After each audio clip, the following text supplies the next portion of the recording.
Wala nang intro-intro. Tirahin na natin to. Bicol Express na pampaliit ng matrace. Oh my God! Wow! Painitin natin ang kawali at ating isang kutsa ang laman. Antay lang tayo ng ilang minuto bago ito labasan. A few moments later. At ayan na nga, pagkalipas ng ilang minuto, nilabasan na. Kumatas na ang laman. Atin mo nang halu-haluin hanggang sa ito'y maiga. Pag naglalagiti ka na, sa tabi lang natin ang laman. Lagyan natin ng mantika. Lagyan natin ng bawang,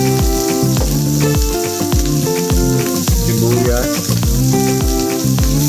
luya. Pagkatapos, saluin na natin ang papagayaw, papagarunay. Namin yung kapitbahay. Lagyan na natin ang pangalawang bigang gata. Ayan. Takluban lang natin hanggang sa lumambot ng laman. A few moments later. At ayan na. Unti-unti na akong sumasarap. Parang may naamoy ako hindi maganda. Lagyan na natin ang sitaw. At ang kakang gata.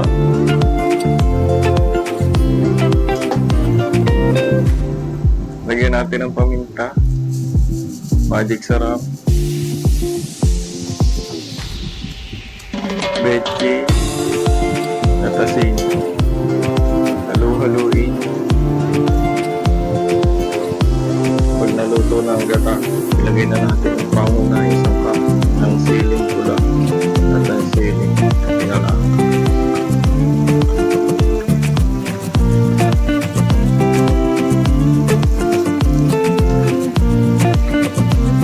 Lagyan din natin ang asukal ang balance ng lasa.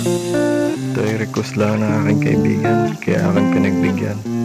Baka ay kami natitipuhan. Comment mo lang. Ating titiplahan.